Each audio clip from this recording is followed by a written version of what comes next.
Votre argent vous est présenté par la BCV et Helvetia. Simple, clair, Helvetia.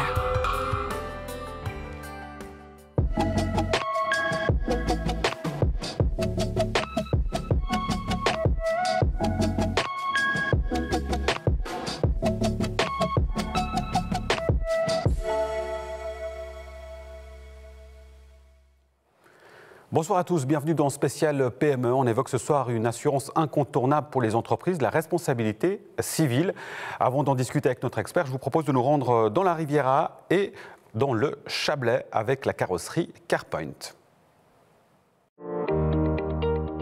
Nous sommes une entreprise de carrosserie automobile toute marque, fondée en 2013, qui est aujourd'hui composée de 3 sites, à Aigle, Saint-Légier et Chavornay. On compte environ 46 collaborateurs. Donc on a quelques spécialisations comme la réparation de jantes, réparation et remplacement de vitrage automobile aussi. On est aussi des spécialistes dans le débosselage alternatif, donc sans peinture. En ce qui concerne les risques responsabilité civile pour une entreprise de carrosserie, on va beaucoup parler des problèmes liés aux véhicules qui nous sont confiés ou bien aux pièces qui sont travaillées. Parce que voilà, on a quand même un grand volume de véhicules par semaine. On touche aussi beaucoup de pièces, que ce soit neuve ou en réparation. Ça peut arriver qu'on ait un petit accroc, qu'on touche une voiture d'un client alors qu'elle est chez nous, ou qu'on endommage une pièce qu'on devait réparer. Pour nous, ça c'est vraiment le risque principal au niveau de la RC entreprise. Après, pour ce qui est de l'assurance entreprise, au niveau des dégâts des eaux, c'est pas quelque chose qui nous touche directement. Après, on sera plus frileux au niveau de l'assurance, on va dire incendie. On a pas mal de machines électriques, on a des produits chimiques, inflammables, on a aussi des véhicules qui sont thermiques, électriques. On a un mix de tout ça qui fait qu'on a un risque qui peut être important chez nous. On travaille tout dans un atelier, donc même en cas de sinistre mineur, on pourrait vite se voir dans l'incapacité de travailler et puis de continuer nos activités. Où là, la perte de gain exploitation, elle est importante pour nous en fait. Pour minimiser les erreurs et les dommages, il faut essayer de former un maximum son personnel sur les bonnes manières, les bonnes façons de procéder. On a tout un tas de contrôles qu'on a mis en place aussi vis-à-vis des véhicules. Typiquement, un véhicule électrique qui est endommagé ou par exemple la batterie aurait un risque de dommage trop important, elle ne sera jamais stockée à l'intérieur de l'atelier, mais en fait à l'extérieur pour des risques simples d'incendie. On a un suivi de notre outillage en termes de maintenance, on a des contrôles périodiques de nos installations. Malheureusement, en cas de sinistre, on a beau prendre toutes les précautions, ça arrive quand même. C'est sûr qu'on a, une fois manœuvré un véhicule d'un client, on a fait un dommage assez conséquent. Donc à ce moment-là, on a dû téléphoner à notre assurance RC Entreprise. On a l'habitude de traiter avec les sinistres, avec les gestionnaires et autres personnes au sein de ces assurances. Donc on connaît un petit peu comment ça fonctionne, on le fait pour nos clients.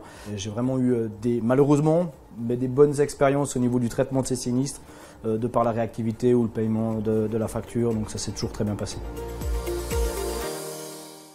Et de retour en plateau, j'ai le plaisir d'accueillir notre expert Gazmen Bajrami. Bonsoir Gazmen. Bonsoir Nasrat. Alors, cette assurance n'est pas obligatoire. Du coup, les entrepreneurs qui ne contractent pas cette responsabilité civile, quel risque est-ce qu'ils encourent ?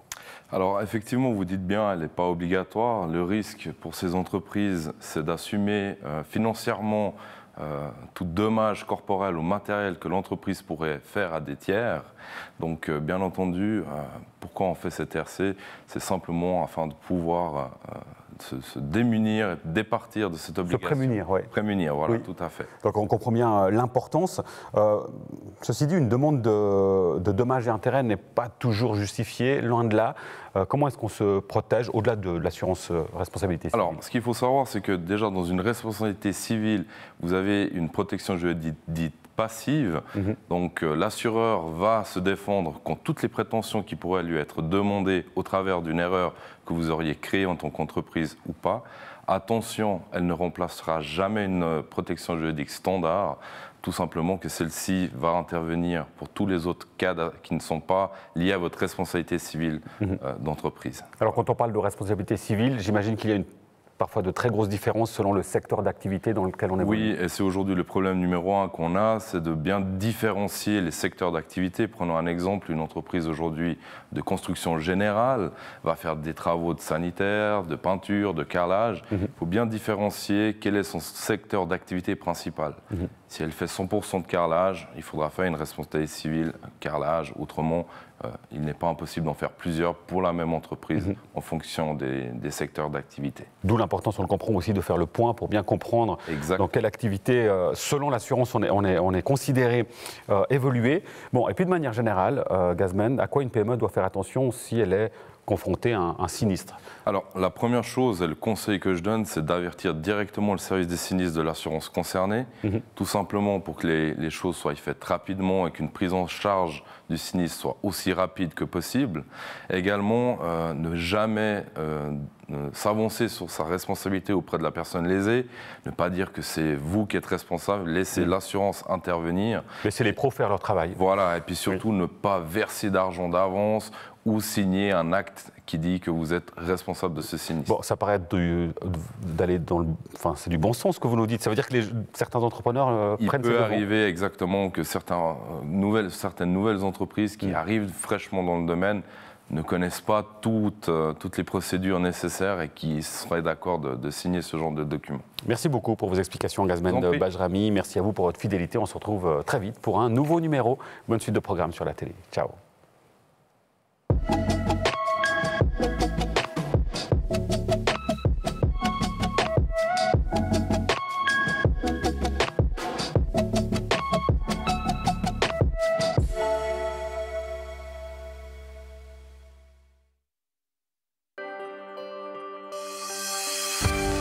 Votre argent vous a été présenté par la BCV et Helvetia.